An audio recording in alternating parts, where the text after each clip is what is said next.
certainly since the last time you guys have been here. I think it's grown quite a bit. I'm the airport manager here at Mojave Spaceport, as Bill mentioned. I just wanted to really welcome you guys out here today, and happy to host the meeting. And hopefully, if the meeting takes place in Bakersfield at some point, we can have a good showing of Mojave individuals and leaders out here coming to Bakersfield. So just briefly, Mojave Air and Spaceport, for those of you who don't know, we're a general aviation airport and spaceport. And we're now known, I think, worldwide more for being a spaceport than an airport. Some of our space customers include Virgin Galactic, Virgin Orbit, Spaceship Company, Stratolaunch Systems, and Maston Space Systems. We also have several defense contractors that do a lot of work out here, primarily Northrop Grumman and BAE Systems. And then Scale Composites, which is still one of our largest customers out here as well. So we do quite a variety of activities out here, from anything aviation related. We operate a lot of helicopters. We're starting to integrate things like UAVs out here, in addition to the commercial space vehicles. So really, certainly what drew me to Mojave is kind of the variety of activities that we have going on out here. And Mojave is the place where we're kind of proving integration can happen safely in one place, and we do it every day. So it's a pretty exciting time also to be in the industry. Virgin Galactic actually went to space in December for the first time. So not only was it their first time in a vehicle that was completely built by the Spaceship Company, but it was the first time that Americans put Americans into space on a fully American-built vehicle since 2011. Right, Cam? Really exciting time to be in the industry, and so they sent 3 new astronauts just last month to space again. So they'll continue their test program here, and then they're going to be operating, Virgin Galactic will be operating that program in New Mexico. New Mexico actually built a custom-built spaceport for them several years ago, so they're anxiously awaiting Virgin Galactic's arrival. Meanwhile, the Spaceship Company will remain here. They're currently developing 2 new spaceships, so they'll continue their test program here in Mojave. We should also see Virgin Orbit come online very soon, so we anticipate seeing an actual launch, a satellite launch, originating from Mojave sometime this year. So that's a pretty exciting thing as well. And if it stopped raining, we should actually see Stratolaunch fly at some point. So at this point, it's strictly weather. That's the only holdup for them. First flight is imminent as soon as the lake bed out at Edwards dries up. It's really kind of a lake. It's not really a dry lake bed anymore. So that's the only thing that they're waiting on now, and that'll be a really exciting day for the industry as well. Yeah, that's God's maintenance for Rogers Dry Lake. That's the only maintenance it gets when it rains. There's actually shrimp in there, right? Yeah. Okay, any questions? Okay, Karina, thank you.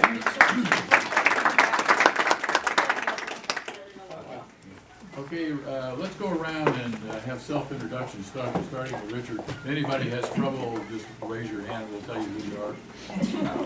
Richard Chapman, Kern Economic Development Corporation. Susan Wiggins, Mayor, City of Tehachapi. Bill Deaver, Vice President, Mojave Air and Spaceport, and Mojave Chamber of Commerce, and various other organizations. My name is Ashland. I'm with the City of Ridgecrest in the Economic Development Department. I'm the administrative analyst there. Kimberly Mayridge, Greater Antelope Valley Economic Alliance. Corey Costello, City of Tehachapi. Teresa Hitchcock, Assistant County Administrative Officer for Kern County. And Tammy Johnson, City of California City. Okay, you guys want to start? Tina. Tina, you remember who you are? Tina County Beneficiary Coordinator from Tehachapi. Gary Medina from Congressman McCarthy's office. Dave Janis, China Lake Alliance Executive Director up in Ridgecrest. Cam Martin, retired from NASA Armstrong and currently with the Tehachapi Society of Pilots. I'm John Joyce with the Rosamond News. Lisa Allen with the development of the Flight Test Museum out at Edwards. I'm Dave Teasdale. I'm the Director of Economic and Workforce Development Programs for Kern Community College District. Lauren Knowles, Kern County Board of Trade and Countywide Communications. Carmina Morales with the Kern County Administrative Office. Lisa Chuckley with the Rosamond Municipal Advisory Council. Judy Hyatt, President of the Kern River Valley Chamber of Commerce. Shalyn Panetta from Kern County Library, East Kern Supervisor. Alexia Sveda, Kern County Economic Specialist, hired under the OEA grant. And I represent Boron, California City, Tehachapi, and Rosamond. Amanda Barnes, same Kern County Economic Development Specialist, specifically for Mojave. Justin Powers, Kernville Chamber of Commerce, and also the owner of Kernville Co-work. Suzette Caulfield, Ridgecrest Areas Economic Development Specialist from Kern County. Cal Rossi, Southern California Edison. Hi, I'm Kathy Hart. I'm with Antelope Valley College. I'm Dean of Palmdale Center and Extended Learning, and I'm representing the Antelope Valley Board of Trade today. Yay. Good afternoon, Greg Garrett, Tehachapi City Manager. Good afternoon, Michael Clark. I'm with Supervisor Zach Scribner's office. Linda Parker with the Wind and Solar Industry. Elizabeth Hamlin, I'm with the CSU Bakersfield Small Business Development Center. I'm Terry Akawili from Adventist Health Hospital in Tehachapi, Business Development. Christina Scribner with the Adventist Health Tehachapi Valley Foundation. Jordan Blue with Madeline Toyota Lift. Peggy Breeden, Mayor, City of Ridgecrest. Bill Ferris, City of Ridgecrest, Economic Development. Ron Strand, City Manager, City of Ridgecrest. John Kersey, the Community Planning Liaison Officer for Naval Air Weapons Station, China Lake. Okay, thank you very much. And our first speaker is going to be Richard Chapman. Actually, you and Amanda probably before we have any more updates related to Mojave. Okay. Amanda, what you want to tell them what you're doing? Yeah, you know, I'll go. A little bit about what you're doing there in Mojave. So in the last 2 months since we started the OEA grant project, I've been here in Mojave. It's my permanent station. I've had a great time going around meeting all of the various Mojave communities and people who have been active in the community prior to me coming on. Bill has been a great wealth of knowledge and I appreciate all of his help. But so far my primary goals are to bring out a daycare. That's my big one, is I'm trying a few different avenues to get a daycare out here in Mojave for the airport to be able to use, because there's nothing for the 2,500 plus people that work out here to have their kids nearby. Many of them who live elsewhere because yeah. they don't have any housing. Yeah, only 3% of them of the 2,500 that work here actually live here in Mojave. So that's a huge number that aren't getting the services that they need. Bringing in new housing developments is another thing. It's gonna be an uphill battle, but you know, I'm ready. I'm talking to a couple developers, and we'll see if we can actually get some new housing out here, and maybe get some of those Mojave Air and Spaceport people to move here with some new housing. There's a few other initiatives, getting some better soft skill education out here in Mojave, as well as maybe some tailored technical training for airport specific jobs for locals, get more locals employed in higher paying jobs out here. So it's an ongoing thing. There's new developments all the time. I'm really eager to work with more of the community members and see if there's ways that we can partner and create new projects that can benefit all of Mojave. Thank you. Well, we've got a lot of things going with the Chamber of Commerce.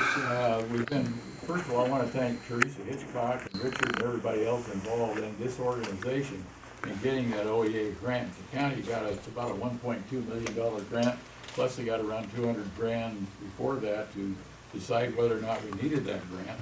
And it's been very successful. We have 3 very qualified and talented people working to, most of these communities are unincorporated. We don't have a planning department. We don't have somebody like you. It's really helpful. And Tehachapi has offered to help the other communities since they have such a great staff. And, we've got some really good stuff. You'll notice if you go up and down K Street and on the airport, you see a lot of solar street lights. We have You come in this restaurant at lunchtime and you will see pilots from all over the world that are training at the National Test Pilot School, getting working to earn University of California diplomas in flight test and flight test engineering. We have so many things going on out here. You know, we joked that you can look up in the sky one minute and see a P-51, and the next minute see something nobody else ever saw before, and that we can't talk about. My wife and I live just west side of town, and airplanes come over. It's just really exciting. There's nothing more exciting in Mojave than sharing the Oak Creek overpass with the C-130. But we have a lot of things going. The county has worked with us really closely on fixing up our streets with curb and gutter and house sidewalks, and we're continuing to work with them. We have very good law enforcement. We have very good fire protection service. So we'll continue this effort to bring more prosperity. And as Amanda said, housing is our biggest problem. The irony in a state with some of the highest cost housing in the world is that developers can't find comps in Mojave. They say will pay for building a house. So we've got to find some brave soul to come out here, and I think the first person it's a chicken and egg thing, the first person that builds a decent tract of middle income housing.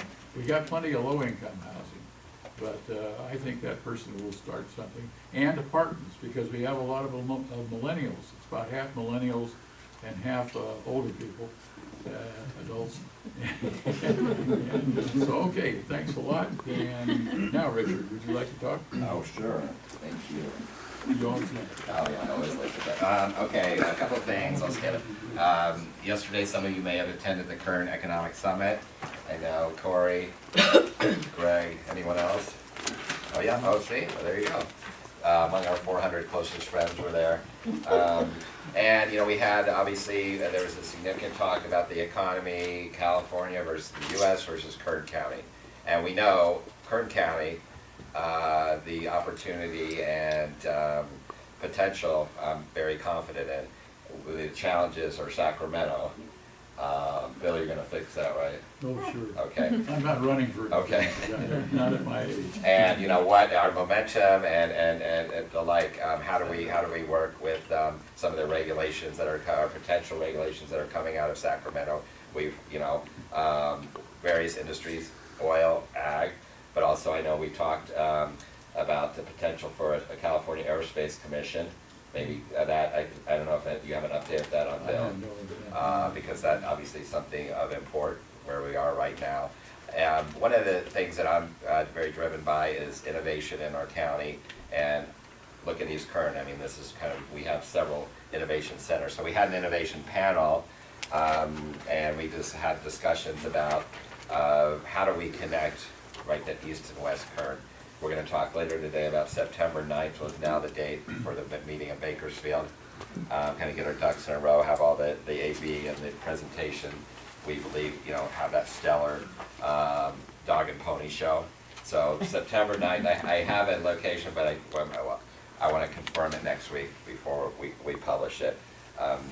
And so the great thing about that summit was really that discussion about all that we have in Kern County, and frankly, the rest of the state should be coming to us and saying, "Wow, you are an incubator for innovation. How can we help you? But also, how can we take best practices?"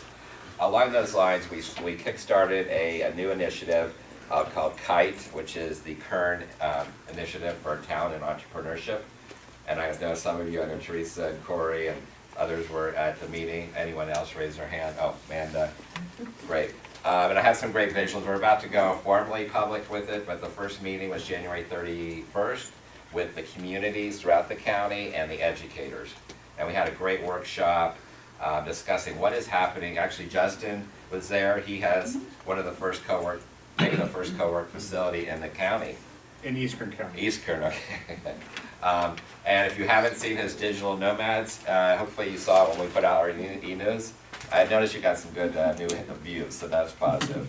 People are looking at e-news. Great concept, people traveling, they want a place to work out of. There's an Airbnb, correct, above. So these are, we have from, various different scales and scopes, but this, what we're pushing is to improve our startup activity.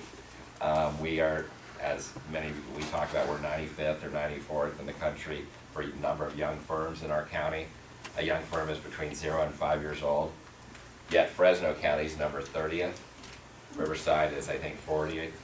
And so why can't it happen here? And how do we get some of the amazing technology and innovation, be it China Lake, Edwards, Mojave Rutan Spaceport, how do we get it to continue to build inside the community? That privatization, commercialization of technology and technology transfer. So obviously the educators are critical. How do their programs align with the needs of the workforce of the future? So stay tuned for more. We're really excited. And now we have a new venture group, Kern Venture Group, JP Lake. It's looking for opportunities throughout the county, angel investors. So I don't know, Bill, do you have any ideas you'd like to be funded? Oh, yeah, we've always got things. That's Amanda's job. She's working on it. And all kinds of ideas, right? And this is something, if you don't have that capital, that formation, opportunities, you're going to be left behind. And especially local people that understand the local economy. So that, we're looking forward to that. I'm headed to, we have an 8-county group from Kern County up to San Joaquin. We have an annual legislative mission. So we are going to be, bold and undeterred and go up to Sacramento and talk to various legislators. One thing for Kern County, the oil and gas severance tax, 10%. The thing which we tell folks is that we already have 3 or 4 other taxes on that industry. You are actually taxed for the oil in the ground, not for the extraction. And we're already number 1 and 2, I believe, in the country for taxation on our industries. So in a time where we should be working to grow our, to lessen imports and to use our local, resources, it seems very counterintuitive. So I know the county formally weighed in opposition against that oil and gas severance tax. So there are some that we're looking, the Cal Chamber usually puts out a job killer list and a job creator list. Unfortunately, many times the killer list is longer than the creator list. But we also have to realize there are certain legislation we need to support. So always on the lookout for that. If there is legislation that's really important, maybe the Aerospace Commission and others, the more that we can weigh in and look for coalitions. I know there's one called SCA 20, State Constitutional Amendment 20, that the county's opposed to. It's that point of purchase. So for instance, you have a fulfillment center. Right now, when that sale goes to through that center, the tax dollars stay local. In the future, it may go to where the purchaser lives, correct? Correct. And that, because the reality is when you have a large distribution center in your community, the community's bearing the brunt of the impacts from that center. Therefore, those sales tax should stay local so that that community can offset their cost of all of the services they're providing. For instance, fire, roads, all of those things that the community's actually paying for that center. That's what those taxes go to support. So it makes no sense for those taxes to go to be at the point of delivery. Many years when people are building things around here, like wind turbines and that sort of thing, when these people buy stuff, that sales tax comes to Kern County. It doesn't go to where it was sold from. It's worked out very well. Right. So if you end up in LA, majority of the purchasers, buyers in LA, we're taking the, we're creating the infrastructure, but LA gets the profit. Yeah. Also interesting that we know there's you may have heard of the new music festival, Lightning in a Bottle. So when you think about that, I'm an economic developer, and so what I hear is that there's people coming from 60 countries and 50 states. And the majority of those will be on that site for 4 days, spending money. Spending money. Spending money. And when we talk about, I mentioned our music traditions, Bakersfield Sound, new metal. How do we, our own coolness factor, hitting this factor, how do we get people to come to our community? New money, right? It's called new money. And then they leave, right? So we are looking to do kind of a basic economic impact see how much tax dollars stayed in our county. But again, it's an opportunity, right? We're talking about talent attraction and retention. And I mean, many of us may not be at the festival, but we're going to reap the economic benefits. I already bought passes. You did? Are you going to stay in the yurt? Are you going to stay in the That's yurt? too much yoga for me. Are you going to stay in the yurt? I'm more of a camper. A camper. They have campers you can rent. Where's it going to be? Lake Buena Vista? Yeah, Buena Vista. I don't know if the Kardashians will be there. It's not a family. How about the DEA? They actually, pardon me? How about the DEA? Okay, next issue. Anyway, we have a couple of things. Our board meeting, Kern EDC board meeting, will be in Tehachapi. Thanks, Christina and the Adventist Health for hosting us on April the 25th from 9 to 11. You're all invited. It's great that we you know, I forgot the last board meeting we had in East Kern, but we want to have more in East Kern. We want to showcase what's here, in addition to bringing the Alliance to Bakersfield. Bring folks out here, so April 25th, and we have room for everybody, right, Christy? Absolutely, okay. and we'd love to give you a quick tour of our brand new hospital, and so let's talking about innovation. We've got some good innovative things going on there. Excellent, and then finally we have our through our foundation, I brought about 20, the Kern County Symposium on April the 10th. You're all invited. It's free. We had about 2,500 people last year at the Kern County Fairgrounds, and we had schools from Ridgecrest. I think we've had Mojave. The kids come out and they see what the employers in the region, you know, the cool interactive displays, and the kids, some of them have showcase their own robotics programs and the like. And then the educators say, "Wow, I got to gear my curriculum to what these employers are offering." So this is a great talent retention tool. And you look around, and I didn't see many people on the phone. We heard people talking, kids talking about what they want to be when they grow up. So if we don't show these students what opportunities there are in the community, you know, when I give presentations, many times I was at Cal State. There were students from a couple high schools. And I said, "How many of you want to leave Bakersfield when you grow up?" And out of 300, 295 raised their hand. They say that, but they'll all come back. They come back. No, but then after my presentation, I said, "I hope you're going to change your mind." And then, you know, 3 more said they would stay. So. I was just saying, when I was my freshman year in Cal State, I was like, I want out of here. I went into the Marine Corps for 7.5 years, and I was like, I want to go back home. So yeah, you get that feeling after a while. Yeah. But we all, as we talk about our regional branding, we all, you know, as we become ambassadors, right? But we have to offer opportunity, internships, right? I mean, to me, my internships luckily led to my career. But as we talk about those opportunities, or the students are going to go elsewhere, and unfortunately, our talent retention rates are almost half of what Detroit's are. Believe it or not, Detroit's number one. 77% of their 2- and 4-year degree students stay in Detroit. Our number is 44% for Kern County. So another thing, the pipeline is about bringing people in, but also keeping your local talent. So I will pass. I have about 20 copies of these, but let me know if you have. It's kdf.org for more information. Thanks. Okay, you're talking about bringing people in. I forgot to mention, every 3rd Saturday of every month, we have an event out here on the flight line called Plane Crazy Saturday. It begins at 9 and is over about 2. And we allow people to go out, and we have airplanes and the occasional spaceship parked out, and you can talk to the pilot. And at 11 o'clock, we have a speaker in this room, and this Saturday the speaker is going to be Chad Slattery, who is, if you know anything about aviation photography and aviation, this guy, and he's just written a book, and I told our organization president, Kathy Hansen, I wish I'd read that book about 20 years ago. I'd taken a lot better pictures. And it's a free event. We welcome you. And we have some booths of artists and different people. Okay, our next speaker is from the big city of Palmdale and Lancaster, Tim Babers, Greater Antelope Valley Economic Alliance, and that's the uniform of the day in Lancaster. That's right. Boots, baby, boots. And not a dress, because it's windy.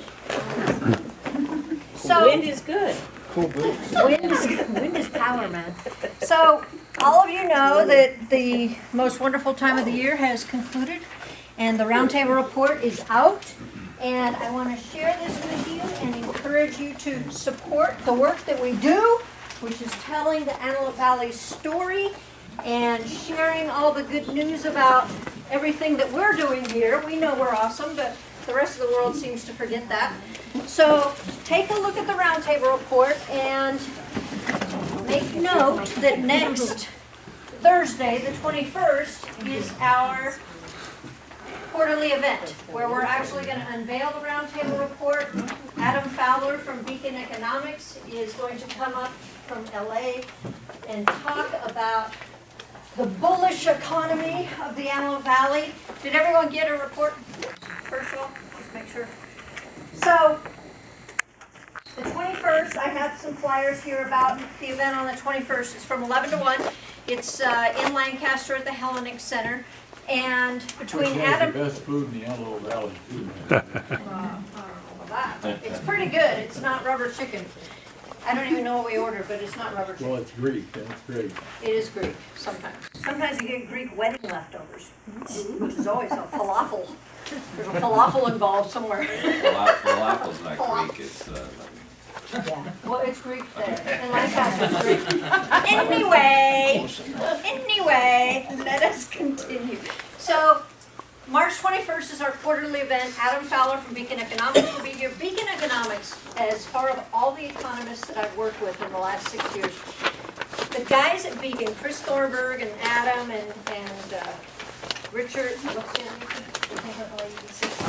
Why, we just had Chris. Are there others? Yeah, and they're funny, and they're so impressed about the Antelope Valley. They love talking about the Antelope Valley because they believe in the promise of the future of the Antelope Valley, which is something that excites me when you have an economist that actually drinks the same Kool-Aid that I drink, and Richard drinks. So it's good. Flavor?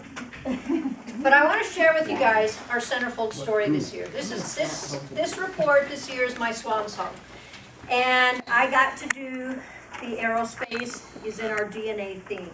And the centerfold this year is all about the history of the Marine Air Base when it was at Muroc and how the name changed and where all that came from. And then the Marines were here, the Air Force was here. That's right, the Marines were here. Excuse me, I am in Mojave. Bill Deaver and a bunch of you guys all helped me with this centerfold story. And the photographs and all of the cool stuff that we know about.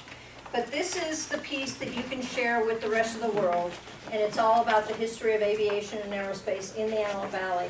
And it was so fun to work on this year because it's my history. You know, I was born and raised in Lancaster and got to see the first space shuttle land here. And when I was in grade school, we did the tour at JPL, and they talked about the space shuttle, and they said there's this thing that's going to ride on an L-1011. And it's going to go off into space. And I went home and told my dad, who was a civil engineer, and he's like, what are you talking about? And then 6 years later, my brothers and I sat on the roof of our house in Lancaster and watched a space shuttle come in. And magical place. And I love this place, and I love being the cheerleader for this place, which is our home. So if you can attend next week's quarterly event for Gavia and support our education and outreach, I will talk more about the contents of the report. And I'm starting to do the myth-busting tour again, so if you've got an event where I can come speak at, and between now and June 30th, I will do that. After June 30th, I don't know what's going to happen, but it won't be me. So you said your swan song? This is my swan song, my last one. What does that mean officially? Yeah. What does that really mean? I have tendered my resignation at Gavia, and my contract ends June 30th. So I'm, after 6¼ years of doing this work and pouring my heart and soul into it. You've done a great Mama's job. tired. Mama's tired. You have done a wonderful job, Thank you. especially compared to your predecessor. You're the reporters here. Thank you. Thanks to all of you guys. For your enthusiasm and for embracing me and helping me do my job well and being my partners along the way for the last 6 years. I really appreciate it, and I have loved my job, and you know that. I hope I've helped all of you do a great job with what you're passionate about too. So this is my finale, and are you going on to another economic development venture? Well. Did you hear her say she was tired? Sidebars, talking about small business development and growth. I have owned a professional pet sitting business for 9 years. I started in 2010 when I was a home builder and moved back to California, and there was no home building going on. So I started playing with puppies and kittens and got certified and trained as a professional pet sitter, and I've been running that business along with running Gavia for 6 years. I've been running my pet sitting business for 9 years. And the pet sitting business has grown successfully and to the point where I can actually step off the economic development leg and go full-time into being a critter-loving capitalist. It's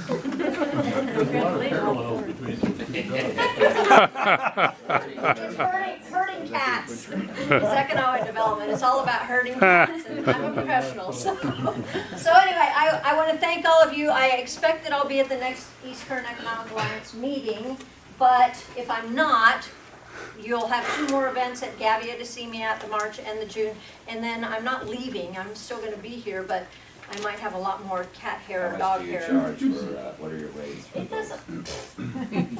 You can't afford me. I'm that good. I think you have 0 coin. Yes. Kim, you should let everybody know that this is on your website so that it can be downloaded. Is it on our website now? Did it finally get up? At the roundtable report? Yeah. Yeah. And The new one? Yeah, it is? Yeah. Awesome. And that they can send this out by PDF. Yes, we have it versus- PDF, we have it high def, and we also have it a web version, so it's low resolution, so you can actually download it.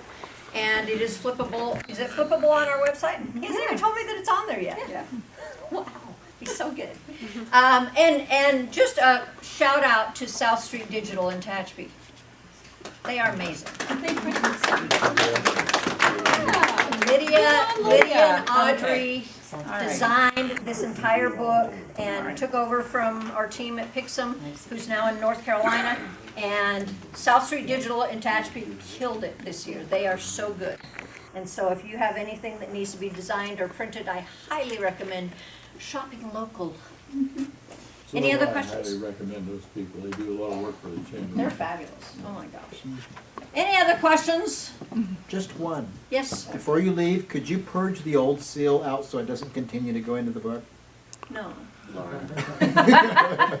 I've got to have, you know, that's the first. Is that the old seal?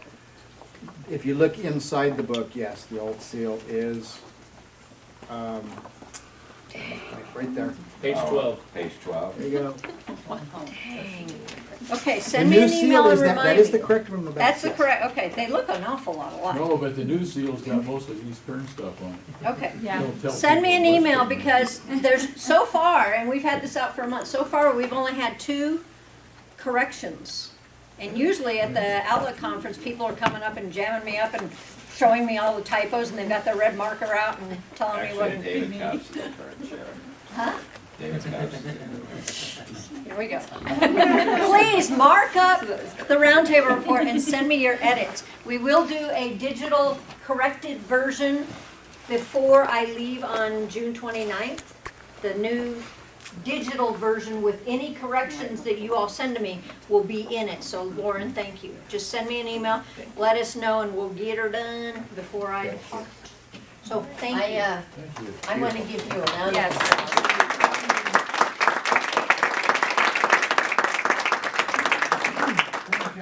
Teresa, are you speaking for Kern County? I will, and so I would like to start by saying, Kimberly, your enthusiasm and passion for this area and the work that you've done has been extraordinary, and you will be missed. So thank you so much for the time and dedication you put in for the Antelope Valley. I think that it's been phenomenal, and hopefully they can find someone to replace you, although I think it's going to be difficult. I hear there's no. So I know Bill mentioned the Office of Economic Adjustment, Department of Defense grant that we got in order to help the communities in East Kern that are disproportionately reliant on our military bases over here. we did kick off with the implementation of that grant in January. We hired our 3 economic developers. I believe most of you are familiar with them and that you've already met them. As a matter of fact, Amanda Barnes spoke at the beginning of this meeting, and I will also allow Alexia and Suzette to say something in a few minutes about the work that they're doing. East Kern is a very large area, and there are a lot of communities out here with a lot of variety of needs. One of the things that I want to talk about a little bit right now is, I don't know how many of you have seen the most recent labor market information for Kern County, but our unemployment rates are hitting historic lows. And typically you would think that that's a great thing for us to have. That's a great problem to have. But as Richard mentioned, we are having issues with talent retention because across the country, unemployment is at historic lows. And we're looking at some areas where we know that we have serious shortages of trained workforce, especially in construction trades. And I'd like to thank Dave Teasdale's here with Kern Community College District. They've been amazing partners with putting together curriculum so that we can train folks to go into the construction trades. We do have some funding. I don't know if you're aware, but SB1, which is the state highway funding, did come with a small workforce component, so we should be getting some funding in order to help increase training for public infrastructure construction and other construction trades. And so hopefully we can address some of those shortages. But for the workforce boards throughout the state, it's very concerning. We're getting down to folks who have not been engaged in the workforce before.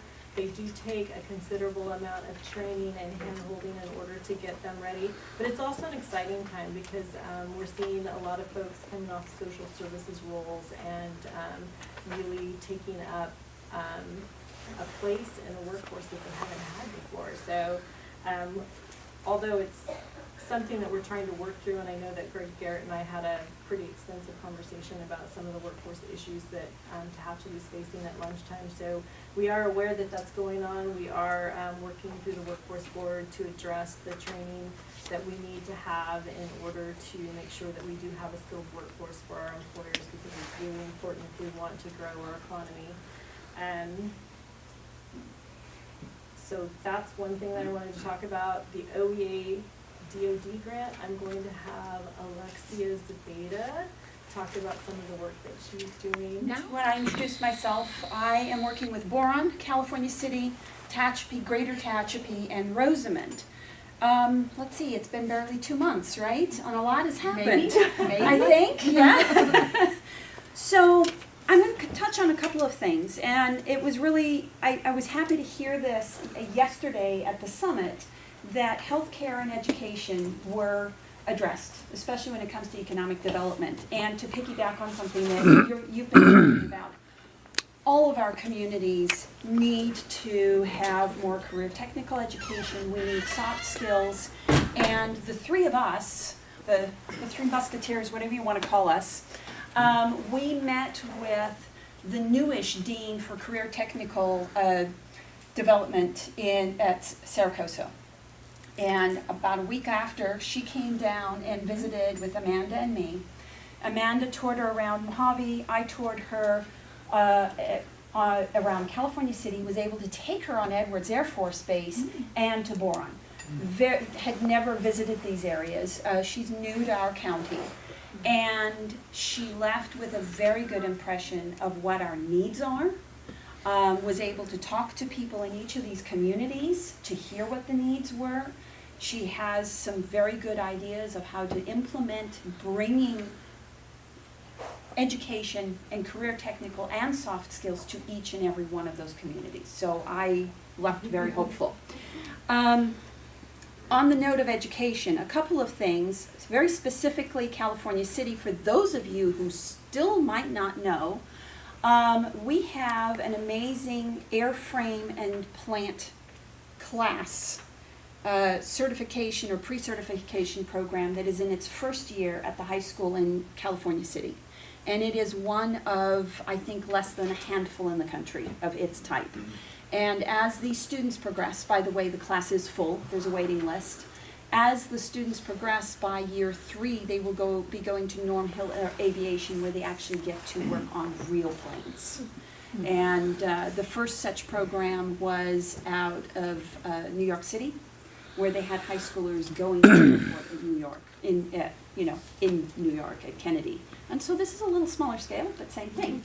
And hopefully we're going to retain those students, and we need them. We have an aging workforce. Another note on education. We've got a really great dual enrollment program here in Eastern Kern County. I think the most classes are in Tehachapi, the most diverse classes are in California City. And another thing that's coming to our area that you may not be aware of is Starbase is an amazing STEM program that has started their first class last week at Edwards Air Force Base. Any of the schools in our area can go Starbase. Starbase, Google it. There are 65 plus programs nationwide. This is one of the newest ones. We will have a class going from California City this school year, and then they will be for a full school year up and running next fall, maybe even through the summer, that I don't know for sure. And another one, which was mentioned at a meeting that I was at this morning, is the Junior Test Pilot Program, which is through the Historical Foundation at Edwards Air Force Base, the museum. And if you go on their website, I didn't have the time to look it up yet, but that is something that our students can also take part in over the summertime. The National Test Pilot School every year in summer has a week or 2 long class for students interested in it, kind of like a summer camp. Yeah, and this They've one, been doing that for several years. That one's geared towards high schoolers, correct? Yeah. This one is geared towards higher elementary school. Yeah, good. And so if you know you have teachers in your communities interested, I would highly suggest looking into these programs. We have them now here in Eastern Kern County. I'm working with 3 unincorporated communities. Reno Biz will have an impact on greater Tehachapi, Rosamond, and Boron. And I'm also working with all of those communities on signage and talking with Caltrans and the county to make sure that the signs are updated, correct, old ones being taken down. I think it's going to, it'll be a while, but we're getting the ball rolling. Working on having more of a relationship with Edwards Air Force Base here in Eastern Kern County and having them start coming to some of our meetings. I've broached that subject. I think I covered it all. Any questions? Thank you, Alexia. Alexia brought up about the education component and how we're getting some of these more highly technical educational programs within East Kern that kind of fit with the technical skill set needed to work in some of the jobs out here. We are also, as part of the OEA DOD grant, working on putting in maker spaces in a number of the communities in order to support that work from the education side, that folks would have access to high-tech equipment, 3D printers, laser cutters, those types of things, so students could explore that technology, but also to support entrepreneurship in the area. I know the SBDC has a very strong presence out in East Kern, and they're working with a lot of entrepreneurs that as a startup wouldn't have the cash to buy that type of equipment, but if we have access for it, we can grow our entrepreneur base out in this area. That's one of our strategies through the OEA DOD grant. And so I think with that, I will let Suzette talk a little bit about what she's been working on.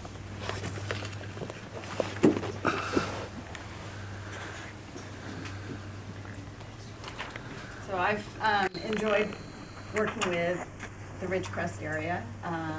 It also includes the rest of the Indian Wells Valley up there. And the community has already done a lot to be prepared for economic development. And now it's just trying to kind of connect the dots, get everybody kind of connected together. There's a East Kern Educational Collaborative that started in Ridgecrest. It's been going on for about a year. We've had about, I think, 3 or 4 meetings. But in talking to Alexia and Amanda, they were wondering if that could also cover East Kern in this area. So we're trying to coordinate some effort there for the collaborative to be for all of East Kern area. There's been a lot going on in Ridgecrest.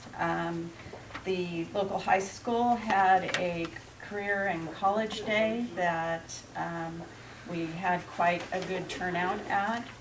We had a lot of East Kern businesses and colleges come and be there. It's the first one they've done. And what they did was they had all of the colleges and the employers in their auditorium, in their gym, and then the juniors and seniors were taken out of the class throughout the day so that all the juniors and seniors had a chance to go spend one of their class periods going around and talking to and getting information from these possible employers for them and for schools. Really appreciate those businesses that participated. We had our Leadership Ridgecrest group.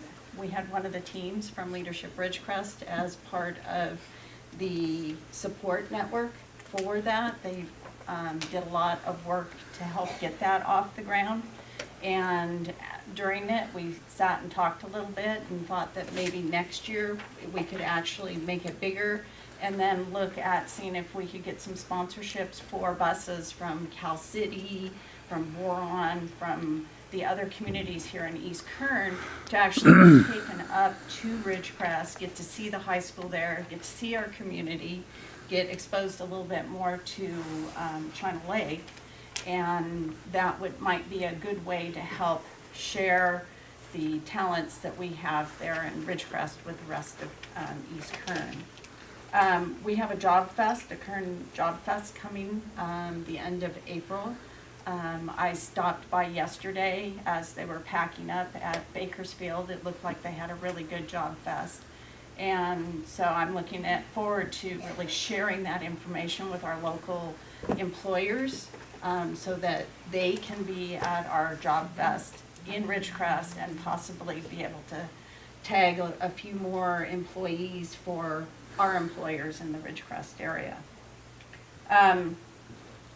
I went to the Tulare World Ag Expo. I have a background in ranching and was able to meet with I have about 75 cards out of about 1,400, but I didn't visit everybody, but what I did was I tried to identify businesses that wouldn't use a lot of water, would be tech-oriented, which is what our region is looking at. And so now I'm talking to them. I actually have a card of someone I met. I sat and talked with those people during that one day I was there. I'm sending information to them and following up with them to see, if there's an interest. Even if there's not an interest for them, they network with other people in their industry. So getting the word out that Kern County is very business friendly and that in East Kern we're very tech savvy and would really appreciate them to consider coming our way. One of the things that I think I'm starting the thought process of is that we don't really have strong economic development websites for our communities here, at least not what I've seen. And what I'd like to do is start the process of working with the communities to develop to develop a website that supports people looking at it and saying, I want to come there to live, or I want to come there to develop or bring a business or that type of thing. I have a business in Ridgecrest who's volunteered to put the website together at basic format and then work with organizations business or communities to develop that if you don't already have it. And it's just the last couple of weeks this has been coming together, and you know, I haven't had a chance to talk with the city yet as far as what they're looking at. I know the city's looking at, our city, Ridgecrest, is looking at developing a new website for the city, so that may already be part of that.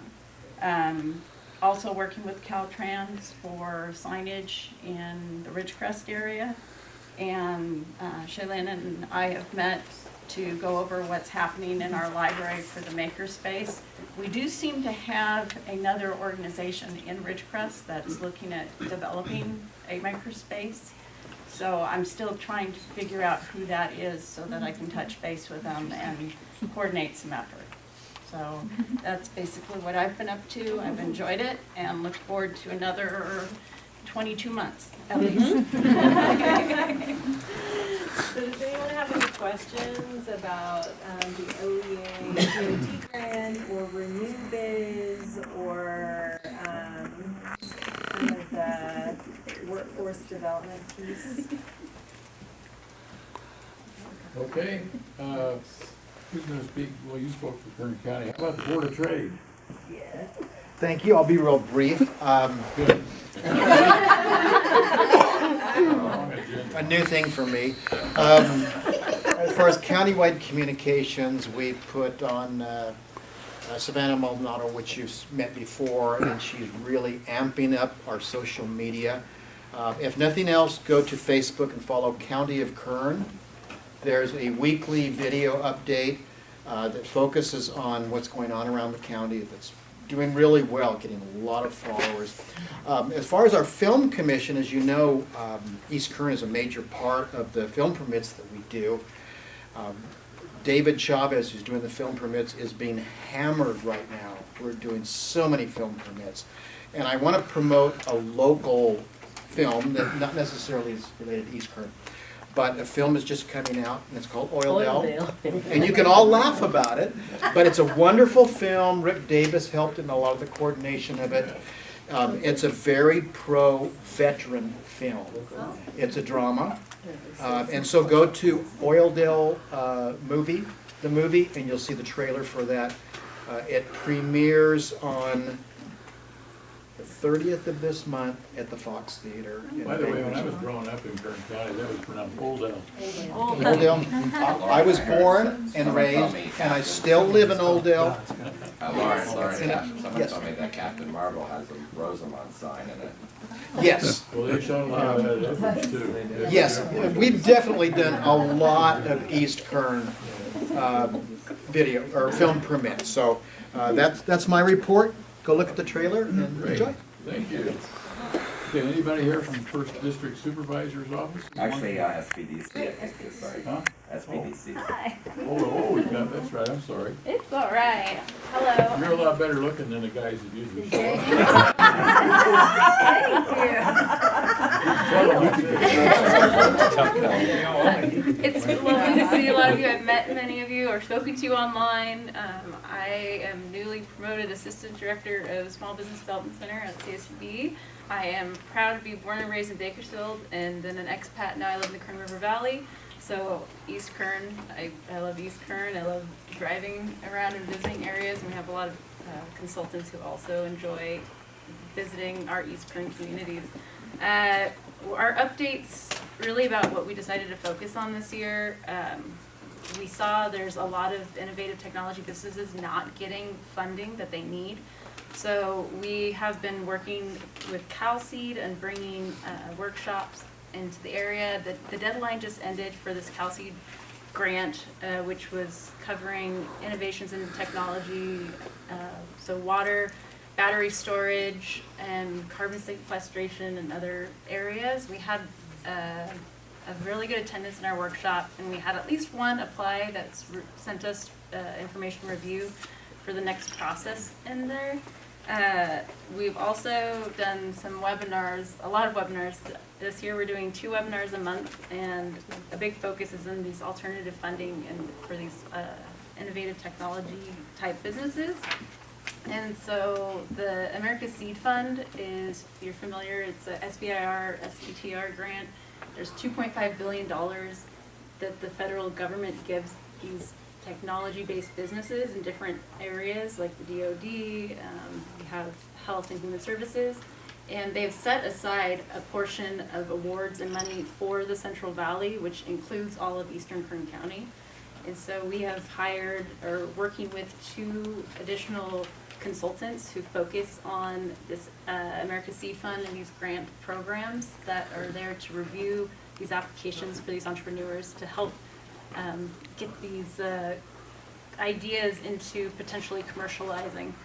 And so we are also working with Blue Tech Valley, which I'm sure some of you have heard about before, and they are looking at innovations in ag, energy, and water. And we work through Blue Tech Valley to help connect these businesses into their incubator program to help get this funding that's focused on California, moving California towards their energy efficiency goals. And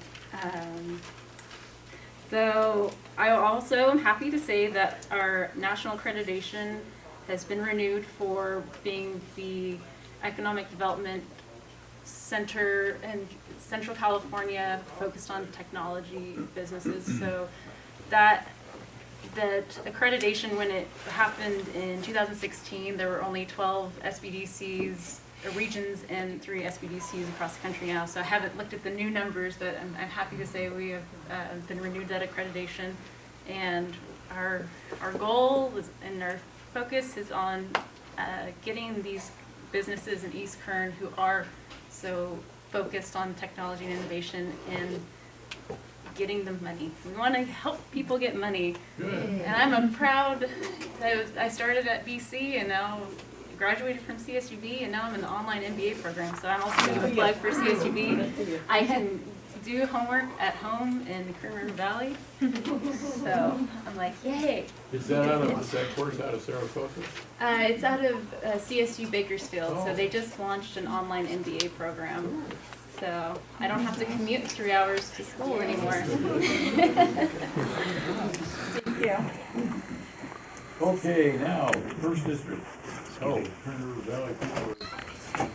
Okay. Thank you. Someone from the first district. You want to give a little report? We don't have anybody from the first district? No, I know. Philip was supposed to be here, and he had a family emergency. Okay, second district. Yes. Good afternoon. I'm here on behalf of Supervisor Scrivener, and I have just a couple of reports that he wanted me to pass on to you all today. The first is related to the high-speed rail project, and this is from an op-ed that Zach ran in all the local papers here, and I'm just going to share some excerpts from this article with you. At the February 26th meeting of the Kern County Board of Supervisors, I introduced a resolution calling on the California High-Speed Rail Authority to abandon the high-speed rail project in its entirety. The supervisors will vote on this resolution March 12th, which of course was Tuesday. They did vote on it, and they passed it 4-1 to kill the high-speed rail project in Kern County. At its best, I continue, this so-called bullet train was nothing more than a pie-in-the-sky idea sold to the California voters in 2008 as a way to produce more jobs, cleaner air, less congestion, etc., at a modest $9 billion, plus federal taxpayer and private investor money to cover another $10 billion, and audits every step of the way. Fast forward today, 10 years later, today's price tag is $77 billion, and the project never left the station. It tore up lands, produced massive concrete structures connected to nothing, filled the coffers of consultants and attorneys, caused chaos and costly planning nightmares from San Diego through Central Valley towns and farms and up through the Bay Area. And private sector investment, no one in the private sector invested a dime, and it took 9 years to get an audit. He continues, my resolution cites the California State Auditor's own findings that the CHSRA had flawed decision-making and ongoing poor contract management. This contributed to cost overruns in the billions of dollars. The auditor also found that the CHSRA would most likely not meet its new construction deadline of 2022 unless they built the Central Valley portion twice as fast as they planned. The auditor warned that missing deadlines puts the state in jeopardy of having to pay back as much as $3.5 billion to the federal government. In his recent State of the State address, Governor Newsom acknowledged these mistakes but made a flawed decision himself when he said he'd adjust the plans and only keep the HSR project alive from north of Bakersfield to Merced. This flawed from the get-go project should be abandoned. Instead, the billions already out on bonds, a government term for taxpayer-backed credit cards, should be redirected to projects that will truly benefit Californians and all those traveling our highways. A few $1 billion redirected away from this train would go a long way to making Highway 99 and I-5 the smooth and efficient roadways that the 21st century Californians deserve. We desperately need truck climbing lanes on eastbound Highway 58 through the Tehachapis. Passing lanes on Highway 19 to Taft would greatly increase safety. The West Side Parkway needs to be extended out to I-5, and we need Highway 46 to be 4 lanes from Wasco to the coast. The options are numerous. All are projects much more worthy of funding. It is my hope that with Kern County definitely calling for this project to be dropped like a hot potato, other counties and local governments across the state will join us and put pressure on the governor and the legislature to redirect our taxpayer dollars to other more worthy projects that truly serve the citizenry. How many of you read that article in the paper when it came out? Most of you. So, not a surprise, but Zach is opposed to this project, and obviously he's got the reasons all listed there, and the board just voted 4-1 to pass that resolution that Supervisor Scrivener proposed. Second thing that he wanted me to present here, if I can find it.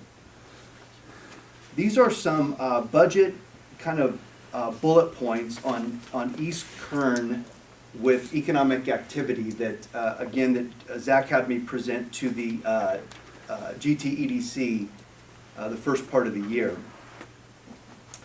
So here are a few points of economic achievements or successes in East Kern in recent memory.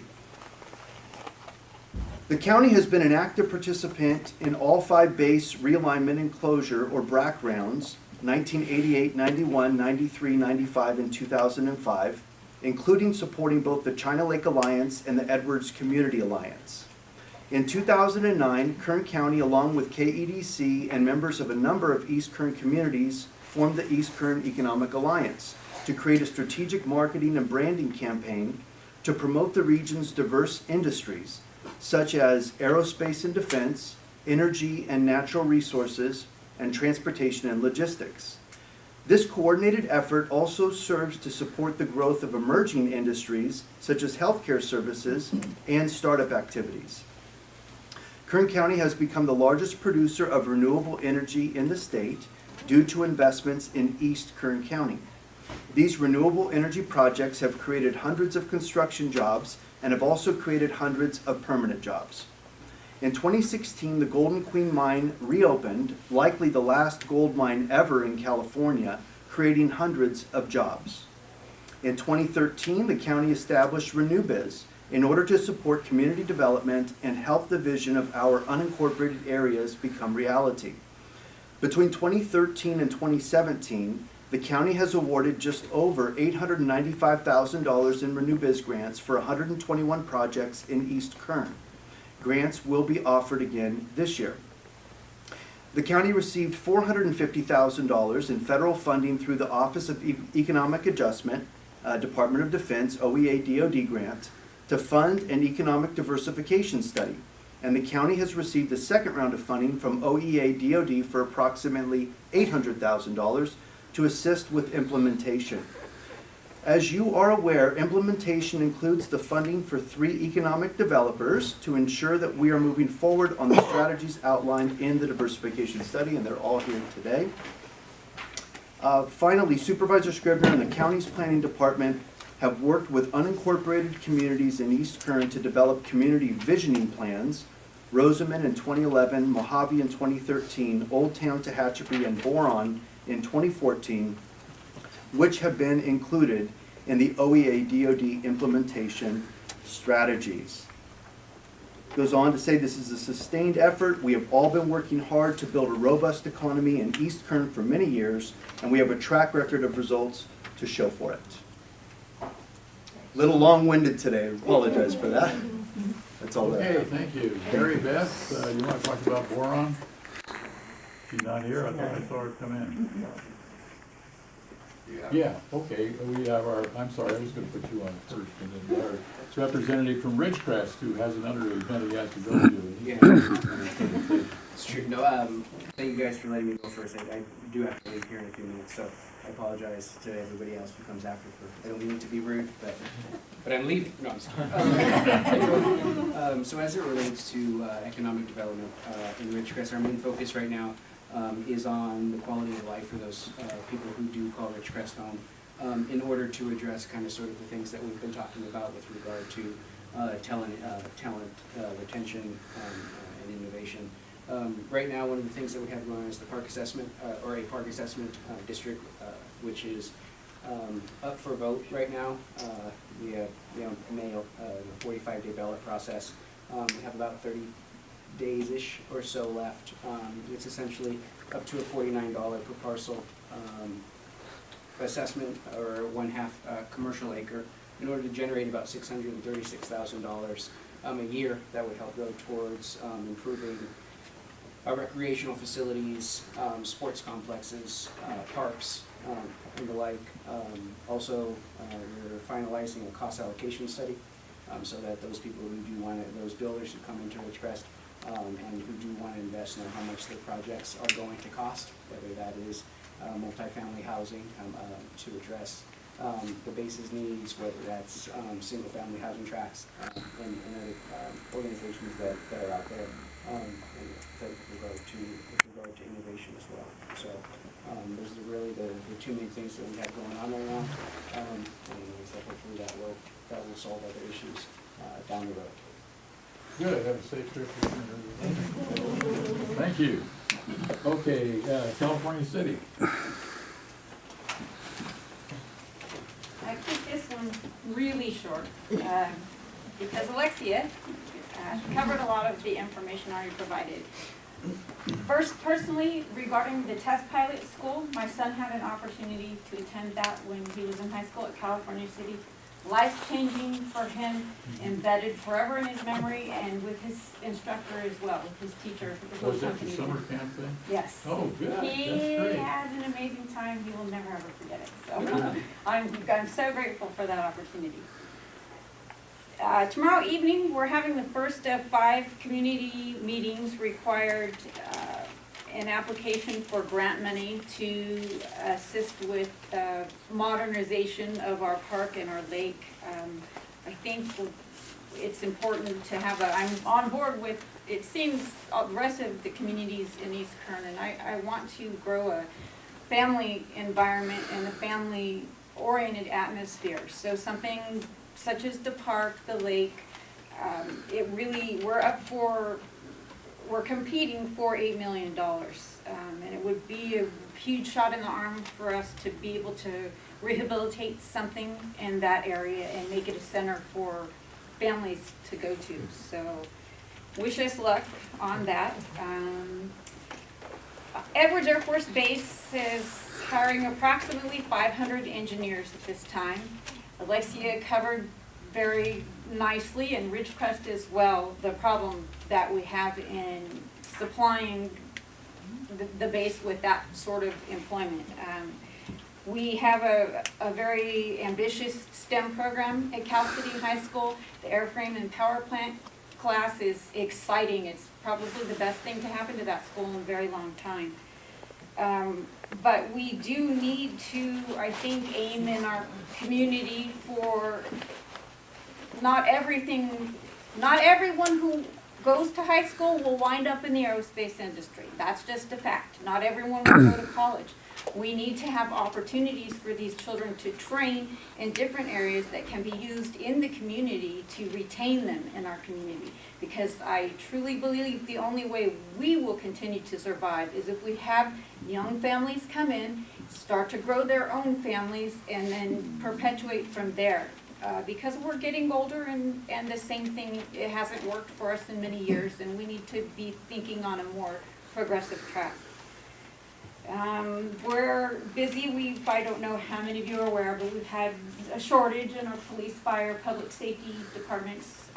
But we are actively recruiting and actively growing at this time. We have hired a part-time detective to focus solely on our cold cases, which I think is great. And I work with the parent of a murder victim in California City, and I know this is something that, it's a small town, we shouldn't have crime, we certainly shouldn't have unsolved crime. So I think this is a great step forward for us as well. Let's see, the housing industry, with the jobs coming into Edwards, the engineering jobs, of course, we're hoping to be a target place for home building and to encourage those younger families who want to stay, who want to be in a community to come to us. So we're working with Mojave Unified regarding the impact fees, and we're working closely with some very aggressive builders who are doing everything they can. Our growth in the last 8 years has been very sluggish, and we're hoping to really change that. So I'm grateful to and appreciative to the people we have in the community who are reaching out and understanding these goals are very important for our very survival. My son, when he went away to college, this is why I ran for city council. He said, I don't want to come back to Kern County. I don't want to come back to California City. There isn't enough for me there. And I want to be the change that changes his mind. Good. By the way, at the Mojave schools, we start STEM in first grade. And one of our teachers, who I think is now teaching in Cal City, was Teacher of the Year in Kern County. Yeah. Last year, 2 of the teachers. So we're all involved. The whole Antelope Valley has been doing this for a very long time. That's why we have a university center of language. Okay, Kern River Valley. By the way, this lady and I shared the Chinese Thai chicken and rice at the Thai restaurant today because it's serving with juice. Yes. And we highly recommend that restaurant. Talk about portion control. My name is Judy Hyatt. At our age, we get the portion control. Yep. My name is Judy Hyatt, and I'm the president of the Kern River Valley Chamber of Commerce, and also Justin Powers is here. He is representing the Kernville Chamber of Commerce as well as his co-work business. And we are really pleased to see Justin doing that in the Kern River Valley. One of the marketing concepts that we want to bring people to the valley for, not only to vacation, but to work and to live there. And if we have adequate internet and all of those wonderful things that we need to be successful, and Justin has worked remotely, he knows exactly what it's about. He'll tell you all about that. I'll not say everything he's going to say. But the Kern River Valley Chamber of Commerce is reevaluating the way it's been operating for a number of years. When I came to the Kern River Valley in 1993, we had 5 or 6 different organizations that acted as visitors bureaus, quite honestly. Chambers didn't do what I thought chambers should do for the business owners that came there. And of course, we made the decision to open a bookstore in 1993 on Circle Park in Kernville. Guess who showed up on the internet in 1994? Amazon. Timing in life is everything. But it ended up being a really successful enterprise, not financially, obviously, but for the people we met and the amazing resources that are in the Kern River Valley that those people bring. One of the things that we are really working on this year with the Chamber is to bring our businesses that many of them struggle, many of them are still open in spite of what they do as opposed to what they are actively trying to do. And we want to be able to bring more business resources to them to show them that, you know, everybody's aging in the Kern River Valley. There are new ways to do things and hopefully ways to do it quicker and cheaper. Plus, there's legislative things that affect them. One of them is SB 1343, which is a law that took effect January 1st. It has to do with harassment and bullying in the workplace. And there's training you have to have. And if you have 5 employees or more, you're required to do this by state law. Well, the Kern River Valley, those businesses are small, but many of them do have 5. Robin Paggi from Bakersfield is a HR consultant, and she agreed. She even lowered her prices to come up there. And she's giving training in these areas for supervisors, business owners, as well as the employees. And we want to bring more of that to the Valley so that they can function within the law. And I remember at one of our general meetings, we had an attorney who was in labor law, and he says, the thing I remember vividly is your employees are happy until they're not. And this kind of resource to have is great. We've also taken steps. The Kern River Valley, particularly in Lake Isabella, is suffering from a lot of blight. And it's occurred within the last, I want to say, 5 to 7 years. And one of the things that I've learned as I start digging into all of this, and I'm using the boundaries of the Kern Valley Healthcare District. It's approximately 400 square miles. And that's where the bulk of the people live and where the private property is. The rest of that is all federal or state lands. 51% of that private property is owned by people who don't live there. Most of the property is vacant, so the property tax that is collected is minimal. We don't have a huge tax base. We get PILT money, that's payment in lieu of taxes, from the federal government for schools and roads. Kern County is minimal because that amount that we receive is based on products that are sold out of the forest. And logging has killed an awful lot of monies that could have been used in the past that we no longer have that resource for revenue. Like I say, for Kern County, it's very, very minimal. So if ever you start putting these pots of money together and trying to leverage them, you end up with a partnership or a discussion with 5 or 6 different groups. But the blight, we went to, because we have all of this federal land, we went to Senator Feinstein's office in Fresno and talked with her staff to find out what can we do about it. And she had some very interesting comments. She was ready for us. She had information for us. And we're going to be working with Lewis Gill out of Bakersfield, who is I believe he's the CEO of the homeless center there.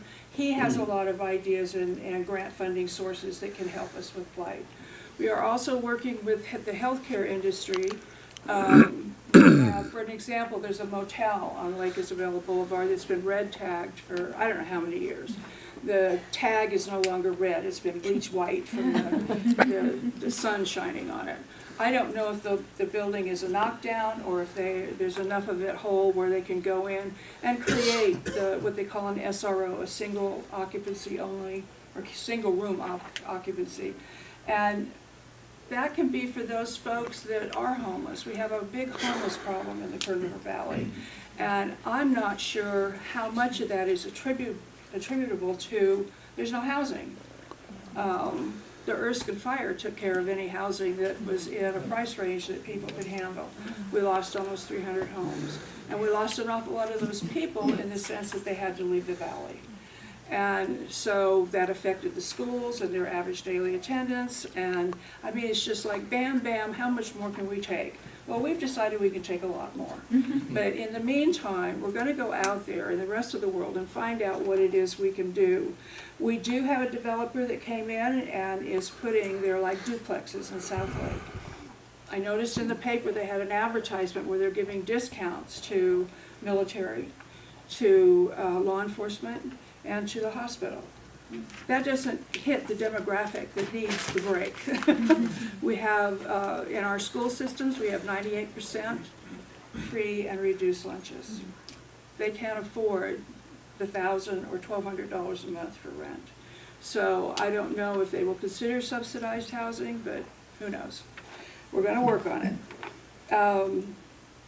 We're also working on a strategic marketing plan, and as part of that plan, we want to get the fishing back up to where it was. The people used to come to the Kern Valley, Lake Isabella, or Isabella Lake, to fish, and we used to have tens of thousands of pounds of fish dumped in that lake for, I should say stocked in the lake, for people to come and fish. And it was, you know, throughout California, Nevada, even into Arizona, people were coming to fish. We have not had that lake stocked since September the 22nd. And Why? we got 8,000 pounds. Why? Pardon me? Why hasn't been stocked? Well, I said, why not? And come to find out, the fish hatchery in Kernville needs to have all its water lines replaced. It's full of lead, they're old, it was built in 1929, 1930, and those lines have never been replaced. Okay, Fish and Wildlife, what's your budget? Well, guess what? They didn't seem to have that line item on there and haven't had it on for years. So that's another thing we'll be working with the Friends of the Hatchery to try to get those water lines replaced so that they can continue working on restoring the native trout that is native to the Kern River Valley. Relicensing for KR3, which is a hydro plant on the river. Edison had to set up a $2.5 million trust fund, and out of that came grant money to help with this restoration. They want their money back. So I don't know what's going to happen with that. I don't know if you've heard that, or I just heard about it from Fish and Wildlife, I'm sorry, when we went to visit with them. I offered to hide it for them. I won't tell. I'll be your alibi. Another great thing that's happening is our hospital has struggled.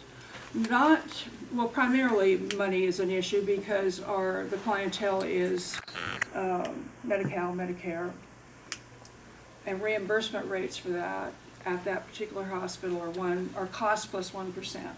Nobody's getting rich at that hospital. And it's difficult to grow your programs when you don't have adequate internet. GeoLinks is a company that's coming into the Kern River Valley as a middle mile provider. And then we have some local people who have come together and they're creating an ISP. In fact, it's already put in place. And we will be able to buy the amount, the high speeds, the bandwidth, everything that's needed to give that hospital what it needs. Right now it's operating on 21 bundled T1 lines. Now anybody in the room that understands that, I applaud you, I don't, it's magic. But it's also old, very old, 25 years old, and to transmit an x-ray is difficult. I mean, it takes hours just to get it to the other side. And we're talking about telemedicine where it's in real time, and we'll be able to do that. And I'm hoping that that will help grow the programs that they have. They recently, Kaiser signed on, and we are able to see the Kaiser patients now. There's 1,600 of them in the Kern River Valley, and that hospital will be able to provide service to them. Our hospital is small. It will remain small because the population has actually decreased over time. But the reality is, it can be the first stop for a lot of those patients that instead of getting in the car or in the ambulance and taking an hour ride or more to Bakersfield. We're also working with our elected officials to hopefully get the legislation changed when it comes to the seismic retrofits for hospitals. An entire hospital doesn't have to be done. Just those, the ER, the surgeries, and the ancillary services that go with it. Yes, you need this little compartment in your hospital where everyone's protected. but the entire hospital doesn't have to be done, but yet that's what they've mandated. Rand Corporation said it's going to cost the state of California $440 billion to do that. What happened to access to health care? You know, it's gone. If this truly, if they hold your feet to the fire and it has to be done by September 2030, I don't know what's going to happen in rural California. One of the things that I got to do when I worked for Supervisor McQuiston was travel the spine of the Sierra for the Sierra Nevada Conservancy. And there are thousands of these little rural communities that are just going to be devastated without the health care, without the internet, without... I will end it on the story of his last book was Last Chance to See. And what it was about was critters who were coming to the end of their time. They were becoming extinct. And if you wanted to see these critters, now was the time to do it. And he was dying. He had cancer, but he took this trip with a good friend, and they traveled pretty much the world. And the one show I happened to see, or the one segment of it, was in the Amazon. There's a manatee that lives in the Amazon River. And they're talking about this critter, and they're not finding it, and they're getting upset. Anyway, they come around a bend in the Amazon, and here's a grass hut with just a, you know, the palm trees have, is the roof. Internet. We can't get it in the Kern River Valley, but they can get it in the Amazon. So, Justin, with that. I'll make this real quick. So we are not the first co-working space in Kern County. Mesh Co-work beat us by a couple of years, and they've actually been they're doing a fantastic job.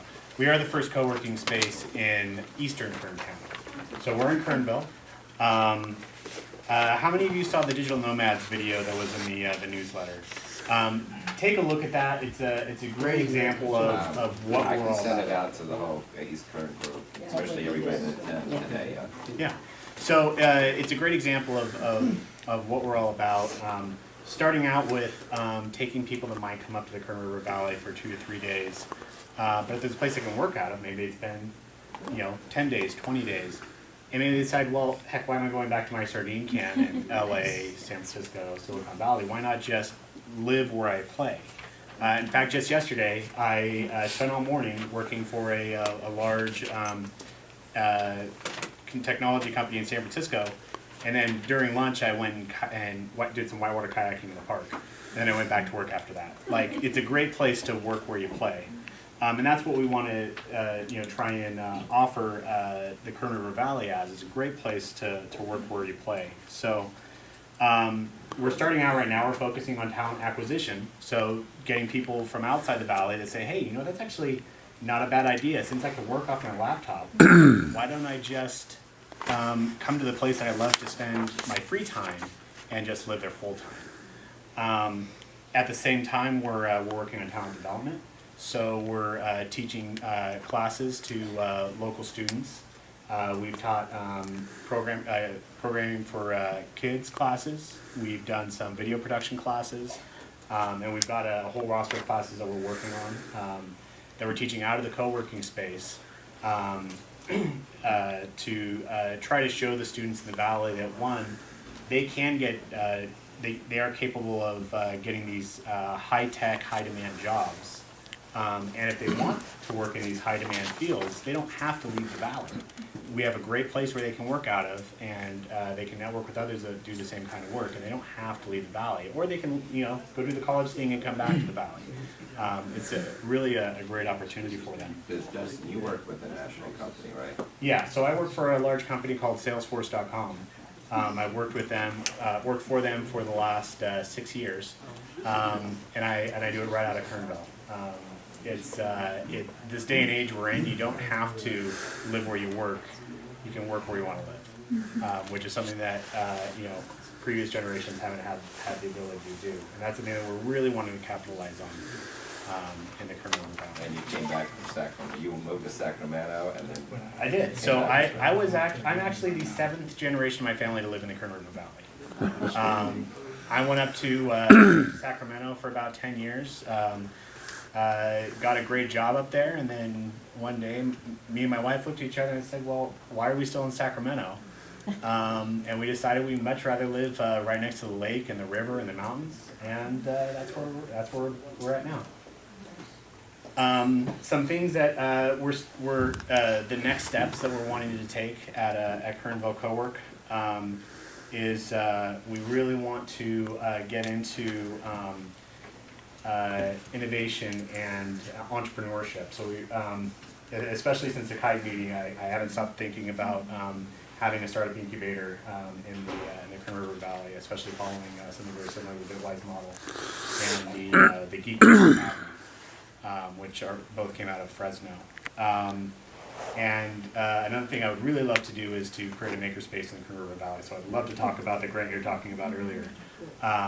But because, you know, in an area like that, you have a lot of people that are artisans and can create things.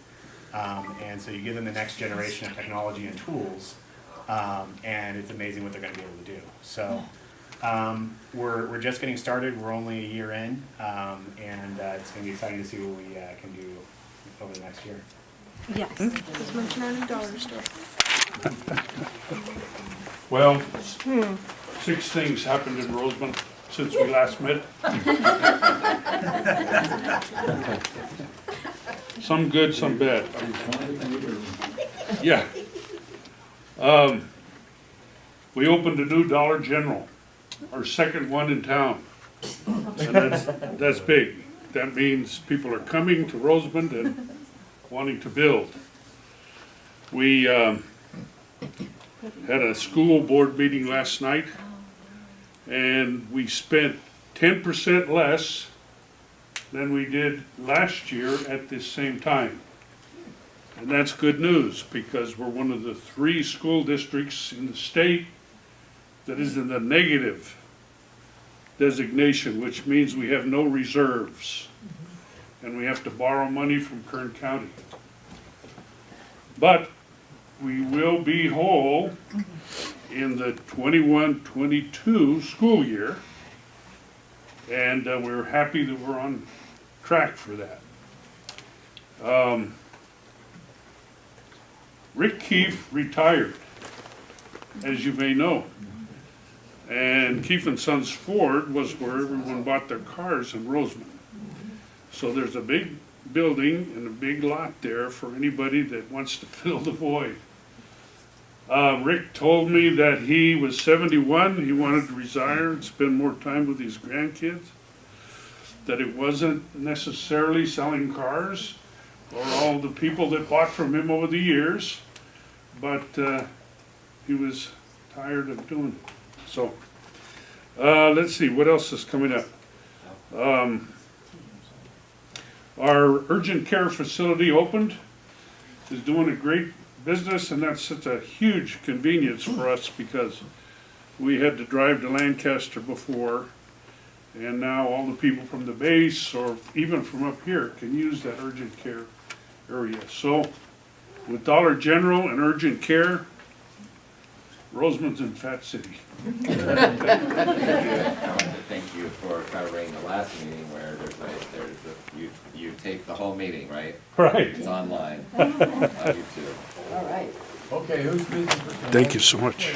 I am, but I first want to, Christina Scribner from Advanced Oh, Health thank Tehachapi you. Valley has We're a hospital gonna update. jet, but I just wanted, in keeping with the innovative theme, wanted to give you some reports on what we're doing at the hospital. Also like to introduce Terry Akawili. She's here with me today, and part of that innovation is using technology to bring the providers to the patients. So we have 2 clinics here in East Kern, or 3 actually, one in Tehachapi, one in Mojave, one in Cal City. All 3 of our clinics, we are utilizing telemedicine so that we can get the care needed to the patients before they need to be seen in the emergency room.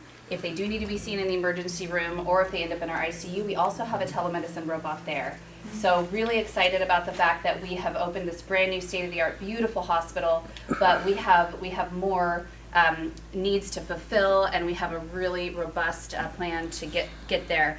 And Terry is with business development and our physician liaison, and she's engaging a lot of talent from close by, but providers that are able to see our patients where they live, as opposed to having to travel quite so much. But we do have specialists that are coming to our clinic and seeing patients in our clinic. So it's really an all of the above approach, and just really proud of the fact that we have really gotten conditioned to a level of care in our community that's not what it needs to be, not what we deserve. And I just sympathize with the Kern River Valley and their experience trying to you know, provide that care in a rural setting. We are really blessed that our new hospital does meet those seismic standards, but you know, without that we'd be in the same situation. So anyway, lots of good things to report, but specifically on innovation, just really utilizing that telemedicine piece. We're out there with the clinics. We are performing surgery in our operating rooms, emergent surgeries and scheduled surgeries, again with high level technology. And lastly, we have an event coming up on April 9th. The foundation is putting on for an imaging pavilion that we're building out with amazing diagnostic technology that allows us to provide inpatient and outpatient patient procedures that we know we have the volumes to support, and it really allows us not only to keep those patients close for the diagnostic part of it, but if they need to have surgery, they're going to be close to home to do that as well. And with med-surg and ICU there in Tehachapi, it's just really an option we want folks here at East Kern to understand exists. That we know that there's other options for you, but we can take good care of you quickly, close to home, in a brand new state-of-the-art facility. So that's my message. Greg, thank you so much, and Corey for letting me jump in. So we're gonna cut out. News, by the way, I was on a committee down at Antelope Valley Hospital several years ago, and we got remote surgery. You could have surgeons in LA, and you get the first surgery they offered was prostate surgery. The doctor is in LA. And wow, so like robotics. It took a great leap of faith. We actually have doctors that are in the room with you. That's a tough segue to follow. On the innovation front, to partner with follow what Richard was talking about for Tehachapi, following up on the KITE initiatives, we have private investors that have met with JP Lake. They're making plans for the co-working space in downtown. I think did they visit Kern yes, they Valley did. yet? They did, yes. Right? So yeah, so they've been making the rounds and taking a look. So I think ours will be fairly unique due to the sort of telecommuting aspect. We've talked with other businesses that have folks that work at Edwards Air Force Base that allow telecommuting. So I think we'll have that combination of people that are telecommuting and then folks that have small business. So hopefully they can get together for contracts and stuff like that to help each other grow. World Wind and Solar has nearly completed their restoration and remodel of 228 Tehachapi Boulevard as their world headquarters. They also purchased a lot directly to their west, and they're putting in a nacelle and other for training and a wind energy display. So it's going to be kind of cool. It'll be open to the public to kind of walk around, but then also be able to open it up and use it to train some of their folks too. On the retail front, our Walmart's making steady progress, approaching the final few months before opening, so we're just starting to engage with the hiring process for over about 300 employees. So we talked with the county about working with that. As a result, additional retail and restaurants are starting their development process in the 5 out parcels. Nearby centers, Red Apple Pavilion and Snow Orthodontics, also on Tucker Road, we're having that same sort of conversations. Engaging with brokers and site reps to help get some of those sites full. And we're kind of seeing an arms race among competitors. It's funny, I don't know how they're learning about one another's plans to expand, but then they're trying to, we're going to do something too. And so it's a good problem to have. I mean, they're different entities are doing that in the community right now, which is great. It's sort of giving one group kind of a kick in the rear to get going. They've been sitting on it for a while maybe, and so it's been kind of fun to watch that, and everyone sort of benefits. On the healthcare front, Christina touched on a lot of it. Tremendous amount of increase in business since the new hospital is open for Adventist Health. So much so they are expanding their clinical operations starting on Monday, so their hours will be longer.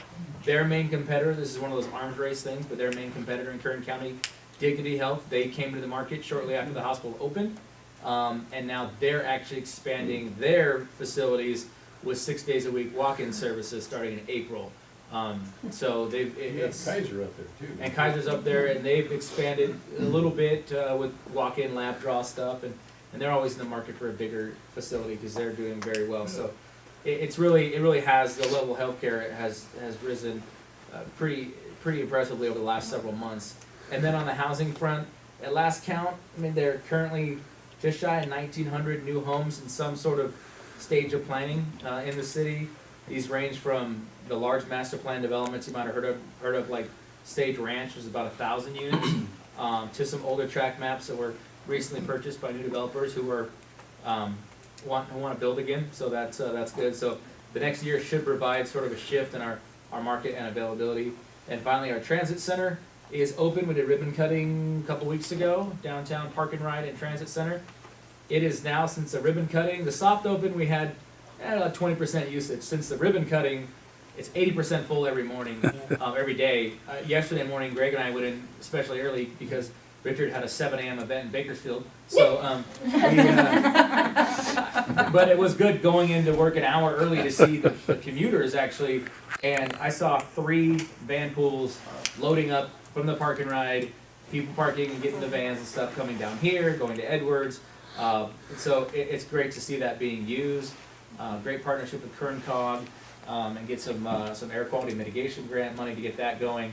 And this looks great on Tehachapi Boulevard on both sides. They have the bus turnouts and to see all the people parking. And you really get before they used to spread out in random, commercial lots throughout the city.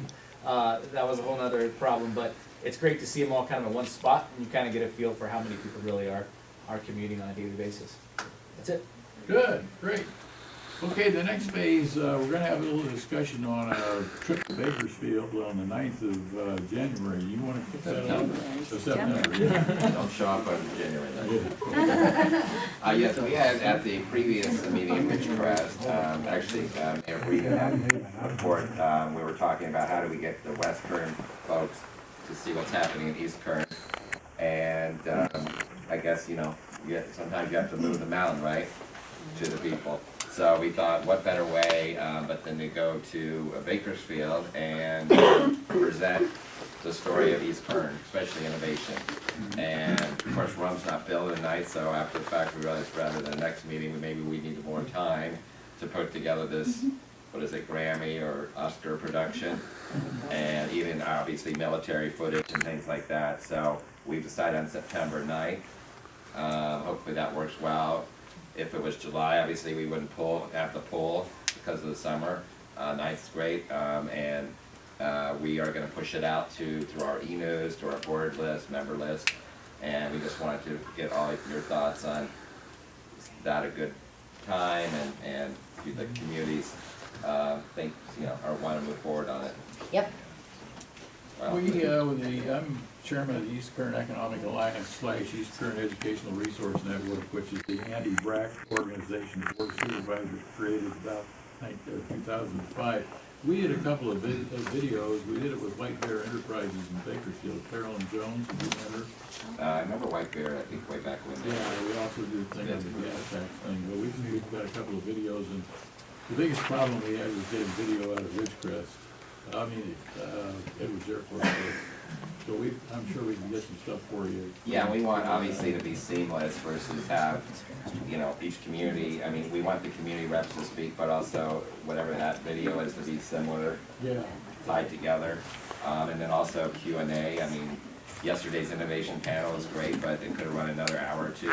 So thanks, Peggy. We got a 5 o'clock meeting.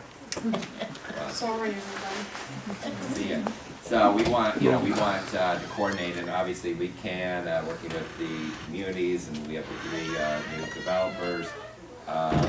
But it probably would be a 2-hour form. But again, I would like to have that Q&A part towards, I mean, there's gonna be reporters, I imagine, from West Kern there. I hope so. Well, we're moving the mountain, right?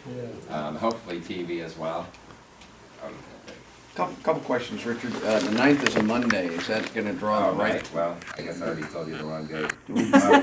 Unless the 12th. Yeah, apologize. There we go. Okay. No. Second Thursday? Yes. Yes. Okay, that's probably doable. It doesn't interfere with our water stuff in Ridgecrest, which Yeah. is our huge thing, as most people know. 12th. You know, I was probably thinking of let's see, so we typically, we do this the second Thursday, right? So the 12th, yes, thanks for the clarification. Hopefully for the press here, we don't, doesn't list that it's on the night. Okay, that will be good. And, you know, the first thing we need to do, we talked last time, and a small group of us got outside the meeting, the last session we had on this in Ridgecrest, and talked about the need of, we have one shot of this to show ourselves to Bakersfield and West Kern. And we really need to do this upright. We want to showcase the innovation opportunities. We want to showcase what we are. We're building on something like what Scott Neal presented there. By the way, he'd be here today, but he's in Washington. And we also, that broached a discussion about what is our objective. Right. You know, and the objective is to do just what we said, but what our bigger objective is, that this is actually a step towards, is to begin bridge east and west and economic diversification, true economic diversification in Kern County. We are the future of Kern County overall. You've heard us say that, and I think you believe that. And most of West Bakersfield, or Bakersfield and West Kern, doesn't really know what flyover Kern, that's what we are to them, is, you know, San Joaquin Valley is flyover America to much of America. Well, we're flyover America to some of West Kern, and in fact, we're high tech over here. And so what we want to have is we want to start a dialogue on where do we want to take Kern County together over the next 20 years, because Kern is so dependent on oil and ag, each of which have their challenges for different reasons. So that's the objective, is really to establish the relationships, get in there, start looking at it. You know, we have a smaller group of leaders looking at what is it we want Kern to look like overall in 20 or 30 years from now. Well, and Dave, you know, with the high levels, we have to talk about STEM jobs, you know, low, medium, and high level. Well, most of the high level STEM jobs are here. Yeah. And exactly. West Kern, it's the low to mid. And where's the deficit we see in the future will be in the high. Yeah. So how do we be best practices? Exactly. How do we get the workforce that we need? How do we train them? How do we provide opportunities for, you know, our unemployment over here is far less than West Bakersfield. And we're searching for employees. You heard Edwards today. China Lake's hiring more than that as a gross number, We have not the a same net. problem here. Yeah. And in fact, one way that I always do is show international stories about East Kern. You know, it's almost like you guys have covered BBC, you name it. You have more international impressions than any place, I think, in the state, right? So even another good way to communicate my opinion is, what are others saying about East Kern? Exactly. Yeah, Chamber President Doug Cooper and I were interviewed yesterday in Voyager by a young writer from MIT's bi-monthly tech review. You can see that, it's free on the internet. That's great. And, you know, Karina is a Sloan Scholar from MIT. So, and plain crazy, we get people from all over the world. We have people from Germany and Switzerland and the Far East, especially Japan, every month. In fact, one of our board members speaks German, and she's always over in the corner with some people talking. We had a family from Andorra. And you know where Andorra is? It's about as big as Rosamond, only a lot more attractive. Yes. Anyway, yeah. Is this okay? Can I No, say go something? ahead. Okay, Please. just kind of, let me segue on this trying to find young workers, right? I do a lot of substitute teaching for Kern County, the alternative schools, the Kern County Superintendent Schools.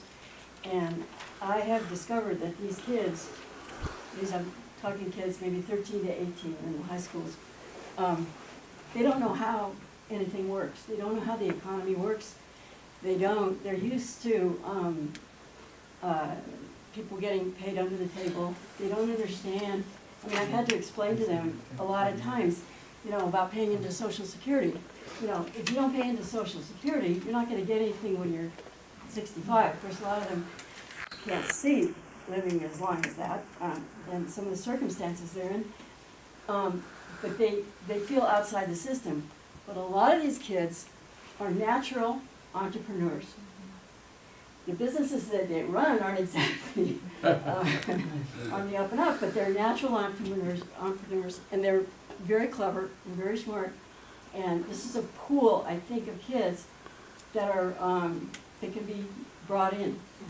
And I think what I've been thinking about is that somebody like Richard, Teresa, should go into these schools and talk to these kids. They're incarcerated. They're at Redwood High School, which is up by Lerdo, Camp Irwin up in Kern. They're on probation. They're angry. They're surly, but they need to have the system explained to them, and they're curious. So. Well, I think Teresa knows we're number 2 in the country for disconnected youth. Yes, we are, and I'd like to address that a little bit because we're very aware of those issues, especially for the Workforce Development Board. We actually just had a meeting at our state level for our California Workforce Association because one of the issues we have is that in our funding legislation that we have a 75% out-of-school youth requirement. Unfortunately, those kids that you're describing are categorized as being in-school youth. So there was a lot of discussion at the state level, if we could change something in federal legislation, what would it be? And that definition came up. We need to take the kids who are justice involved, opportunity youth, all of those folks need to come out of the in-school definition so that we can serve those through our program. So we're funded through the Workforce Innovation and Opportunity Act, which is a federal legislation. In that legislation, it's prescribed how we can spend our funding. Our funding for youth, which we get a large pot of funding for youth, has to be spent 75% on out-of-state, or not out-of-state, out-of-school youth, which means they cannot be registered in a school for us to be able to provide workforce services. The unfortunate thing is, just because they're justice involved, they're still considered in-school youth. So the we students can't. you were talking, the Right. they're considered in school. We're trying, at the state level anyway, we're talking a lot about trying to get those students reclassified as out-of-school youth, so that we could actually serve them with the money that we have, because it is a huge issue here. It's really a huge issue across the state. Those kids are most at risk of becoming disconnected, which means that they will neither work nor be in school. Though that population tends to have, of course, higher incarceration rates, more drug use, more mental health issues. I mean, the list just goes on and on and on. So it's really important that we get that changed and that we be able to serve those youth. Okay. I just don't understand why somebody like Richard just couldn't, call up the superintendent of schools and say, yeah, we'll come and talk to a class. No, we're talking about more long-lasting impact. Right. All they need is some questions answered. I'm not talking about some complicated program that takes a lot of money. They don't understand that when they get paid cash, that it's the guy who's paying them cash is the one who's taking advantage of them. Yeah. They don't know things like that. Well, and also See, that's part of the issue, is we could offer financial literacy classes to them, so that we could go through all of the financial literacy issues that they probably don't understand. If it takes paperwork and writing, they're not gonna like it. They need someone that they can identify with and just be relaxed with and ask questions. That's all. But I understand what you're saying. Yeah, Susan? Before I retired from Mojave Unified, we had the forerunner of that act, which was called the Workforce Investment Act. Correct. And part of my job was to train these kids. And if you don't, I just say this to reaffirm what she's saying. I had about 30 students and parents who showed up for our first workshop and to fill out paperwork. No one had a pen, a pencil, a lipstick, a crayon. I sent them all home. I said, you have to come back here tomorrow at this same time and you have to have a writing instrument. But they were like, and I don't need to tell you how long it took for me to explain them a W-2. And I'm not criticizing them at all. They have no concept because they've always been on welfare. So. Right, and we're running into that Yeah. a lot right now, especially with the unemployment rate dropping. And like I said, in some ways it's a good thing, but it is a very, it's a population that doesn't really even understand the world of work at all. Nope. Well, okay, a lot of kids aspire to work at a fast food place. They know they can do that. But I've asked them a lot, and almost all of them say, no, I'm gonna be my own boss. I'm not gonna work for somebody. And this is a pool that I mean, there's something there that can be utilized. And the girls, most of the girls, about the highest thing they usually say is they want to be a nurse. You know, my mom had a cousin who was a teacher who taught carpentry in high school in Palo Alto. And he'd see kids that really were doing great with stuff, and he would pull them aside and he'd say, you need to go down, you need to learn math, you need to learn how to fill out business forms, and he'd gotten it so that they got out of there with that skill, but they also knew how to live in the world of what you're talking about, the real world of, you know, paying bills, paying taxes, and observing regulations and all that stuff. That's great. And we're not unique in this. This is all over the country. When we were doing that grant study, the grant people that came in here said they were having the same problems in Boston. Yeah. Huh? Yeah, okay. What are we doing on time? Yeah, way in the back. Kathy Hart. I know your face. I'm wearing my Board of Trade hat today, and I just want to make a very quick announcement to mark your calendars and save the date for an event that's going to be very exciting and right here in Mojave. And that's on July the 12th. The Antelope Valley Board of Trade will be hosting a conference, an aerospace and aviation conference here right on the spaceport, and it will be called One Small Step. And it's honoring the anniversary of the lunar moonwalk, and we hope to have about 800 people converge here at Mojave. We're going to bring out all the toys we can get here at the airport, also from the... You can do it at the Wood Center? Yes. Yep. So information was just put on our website yesterday. Tickets are on sale now. For show and tell. Yay, thank you. Okay, so I've got one card. but anyway, yes, and avbot.org, the tickets are on sale. Last time Board of Trade did a conference here in Mojave, we sold out. We actually had 1,000 requests for tickets, and we only have room for about 800. And with the toys in the room and outside on the tarmac, it will sell fast. So get your tickets early, and we will have air conditioning in there somehow, some way. So, you know, don't worry about, you know, Mojave in the summer. It's going to be great. It's going to be very exciting, and we're very excited about it. We'll be able to pull airplanes right up to the front door. Inside, outside, we'll be able to do a lot. So we've got a caterer already lined up. It's going to be great. Yeah. Oh, sorry. Oh, can we go back to the September 12th for a second? What's the next step? Should we all be prepared to bring suggested topics and what our interpretation of the objective is at the next one of these meetings, or should we have separate side meetings with smaller groups, or what? I'd like to have a task force where each community has one person or exactly, because otherwise I'm going to be calling folks and saying, so if we could, if you could nominate a liaison for each community that I can coordinate with, that would, I think, expedite, Corey? You already pointed at me, so okay. There's your nomination. So Corey, then Mojave. I'll probably see if I can get Doug Clipperton involved in that. Okay, and then I know, Amanda, do you want to be the liaison to coordinate? Amanda? Yeah. I have her cell number, so I can. I'm on the hook. And then, I'll get yours. Yeah, that would be great, because that way, you know better than I do. I don't want to put words or video or anything, folks, but then we can probably, we have to meet between meetings.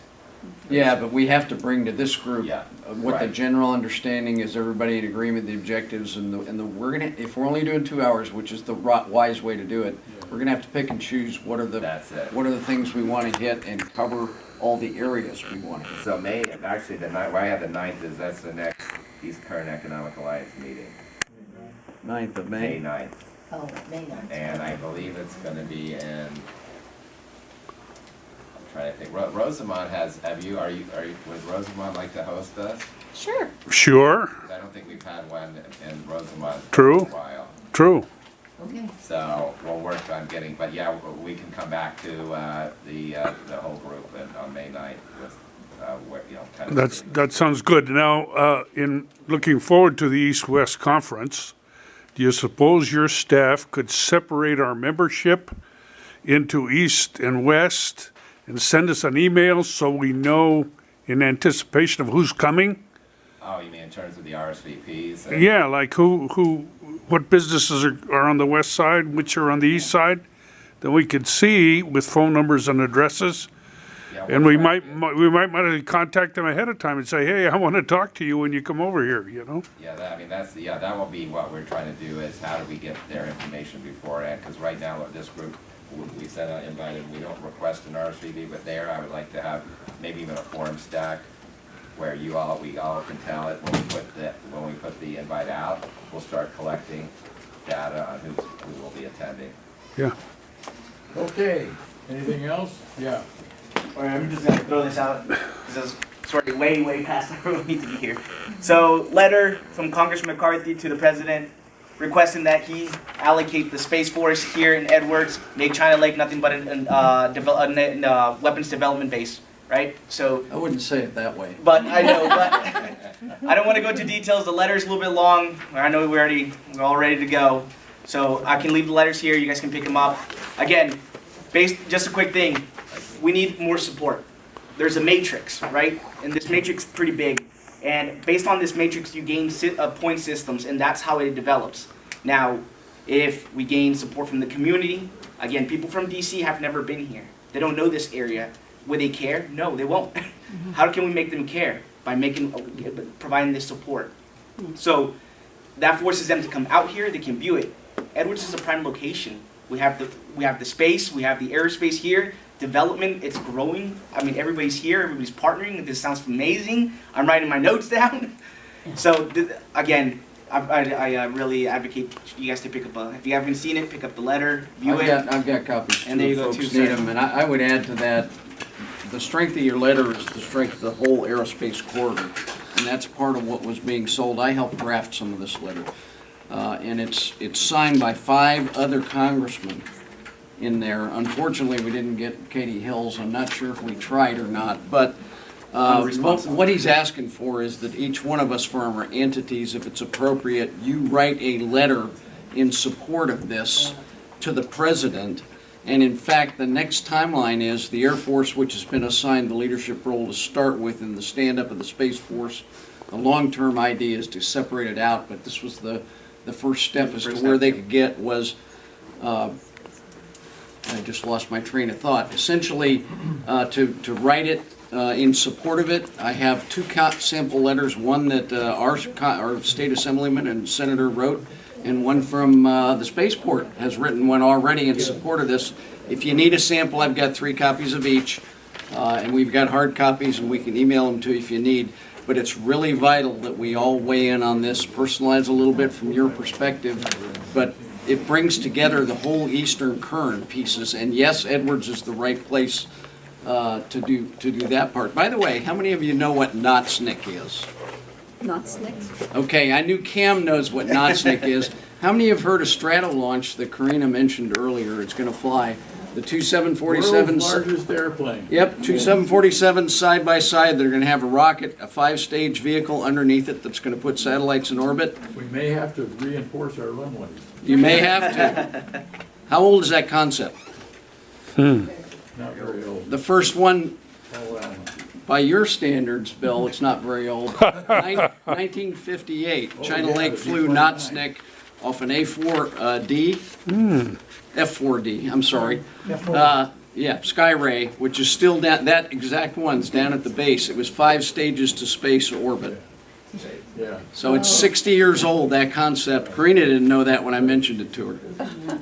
I'm going to nicely block the door for a minute. I need everyone's help. I've had the opportunity to listen to a lot of different industry individuals, what they're doing, how they're progressing. It's fantastic. It's phenomenal. They all lead to a void in a story of what unites everyone. And I'm struggling to find what that is. So if anyone can give me some breadcrumbs and more trails to pursue, this lovely triangle, front page of the book, it stands for something. I don't know what. It needs to be shared, so please, anyone who can give me a name, who to follow, where to go, I need to find that story. It will help everyone. You can all leave. Oh, what I forgot was the deadline is the Air Force has to, the DoD has to submit their first plans on assignments at the end of this month. So we need it in the next week or two. That was my point. Thank you. Thank you.